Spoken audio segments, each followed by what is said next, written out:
Day friends, ఈరోజు నేను చెప్పేటువంటి విషయం ఏంటంటే, మనం ఇళ్లలో కుక్కలను పెంచుకుంటున్నాం.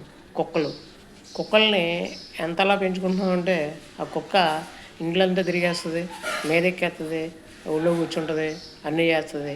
చిన్నపిల్లలకి పోతే నోట్లో నోరు పెడేస్తుంది, నోట్లో నాలుగు పెట్టేస్తుంది, దాన్ని ఇష్టానుసారంగా చేస్తుంది. అంత ప్రేమగా మనం కుక్కలను పెంచుకుంటున్నాం. ఆ కుక్కల వల్ల దాని సొంగలోంచి వచ్చేటువంటి ఇన్ఫెక్షన్ వల్ల దాని సొంగలో రకరకాలైనటువంటి ఇవి ఉండి మనకి రకరకాలైనటువంటి రోగాలు కలగజేస్తుంది. జాగ్రత్తగా చూసుకోండి. పిల్లల్ని కుక్కలతోటి కుక్కలు పిల్లల యొక్క మూతులు నాగుతాయి. నేను చాలా ఇళ్లలో చూశాను. పిల్లలు మూతులు నాగుతాయి, ముడ్లు నాగుతాయి, ఇష్టానుసారంగా చేస్తాయి. అది చాలా హర్షించదగ్గ విషయం కాదు నా దృష్టిలో. దీనివల్ల ఫ్యూచర్లో పిల్లలకి రోగాలు పడేటువంటి ప్రమాదం ఉంది.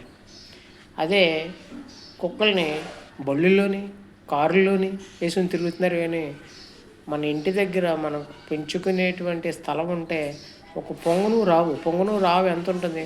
ఒక్కొక్క సైజు ఉంటుంది. పొంగను రావుని తీసుకొచ్చి పెంచుకోండి. ఆవు వల్ల ఎన్నో ఉపయోగాలు ఉన్నాయి.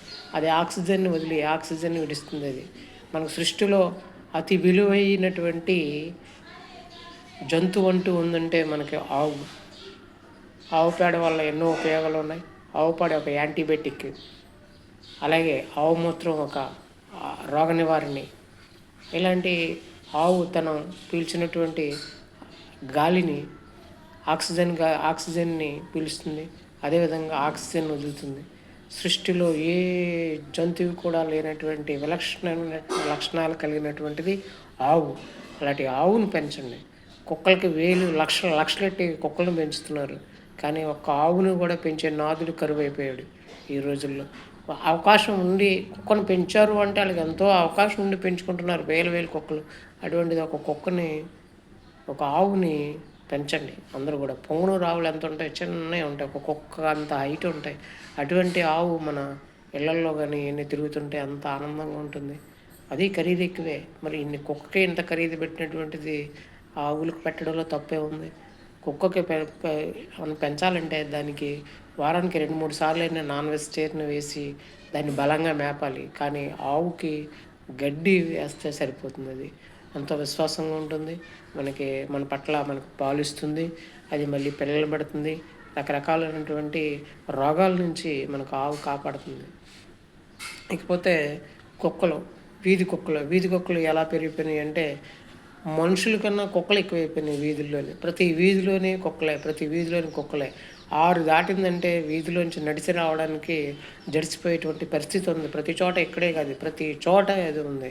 అదేవిధంగా ఆ కుక్కలకి వింతైనటువంటి చర్మ వ్యాధులు వస్తున్నాయి. కుక్కల నుండి ప్రతి కుక్కకి చర్మ వ్యాధే. ఈ చర్మ వ్యాధి, ఈ కుక్కలకు వచ్చేటువంటి చర్మ వ్యాధి వల్ల ఏ కారణం చేత మనిషికి కూడా ఇన్ఫెక్షన్ వచ్చేటువంటి సూచనలు ఉన్నాయని చెప్పేసి డాక్టర్లు హెచ్చరిస్తున్నారు. దీన్ని కూడా ప్రభుత్వం వారు ఒకసారి ఆలోచించవలసిందిగా కోరుతున్నాను. ఈ కుక్కలన్నిటికీ ఒక వీధి చివర, ఊరు చివర ఎక్కడో ఒక షెల్టర్ కట్టి కుక్కలన్నీ దాంట్లో వేసి వాటికి ఆహారం అందిస్తే బాగుంటుంది. లేదంటే సహాయక చర్యలు ఏదైనా చేపడితే బాగుంటుంది. అయితే రాబోయే కాలంలో ఇంకొక 2-3 సంవత్సరాల్లో ప్రతి వ్యక్తి కూడా కుక్కలతోటి కరవబడతాడు. ARV యాంటీ ర్యాబిస్ వ్యాక్సిన్ మళ్ళీ మనం అందుబాటులో ఉంటే పర్వాలేదు, లేదంటే చాలా ప్రమాదాలు ఎదుర్కొనేటువంటి పరిస్థితి ఇదే విధంగా కొనసాగితే 2 సంవత్సరాలు కానీ కొనసాగితే ప్రతి వ్యక్తి కూడా కుక్కను బారిన పడతాడు, కుక్కచే కరవబడతాడు. కాబట్టి ఇది ఖచ్చితంగా గవర్నమెంట్ ఆలోచించవలసిన విషయం. ఒకసారి రాజకీయ నాయకులు ఎవరన్నా తిరగండి, మొత్తం వీధుల్లో తిరిగితే కుక్కలు ఎన్ని ఉన్నాయి, అంత దారుణంగా ఉందో ఒకసారి మీ దృష్టికి వస్తే కనీసం ప్రభుత్వం దృష్టికైనా సరే తీసుకెళ్తారని చెప్పి నా విజ్ఞప్తి. ఏ వీధిలో చూసినా సరే కనీసం 6 దాటిన తర్వాత తిరగలేకపోతున్నాం. కాబట్టి ఏ ఊరు ఎక్కడికి వెళ్ళినా సరే కుక్కలు వాటికి వచ్చేటువంటి చర్మ వ్యాధుల నుంచి మనుషులకి ఏమైనా ఎఫెక్ట్ ఇస్తుందని చెప్పేసి శాస్త్రవేత్తలు చెప్పడం, ఇవన్నీ కూడా బహు ఆందోళనకరంగా ఉన్నాయని చెప్పేసి నేను మీ అందరికీ విన్నవించుకుంటున్నాను. దీని పట్ల ప్రభుత్వం కూడా స్పందించాలని చెప్పేసి నేను మీకు సవినయంగా తెలియజేసుకుంటున్నాను.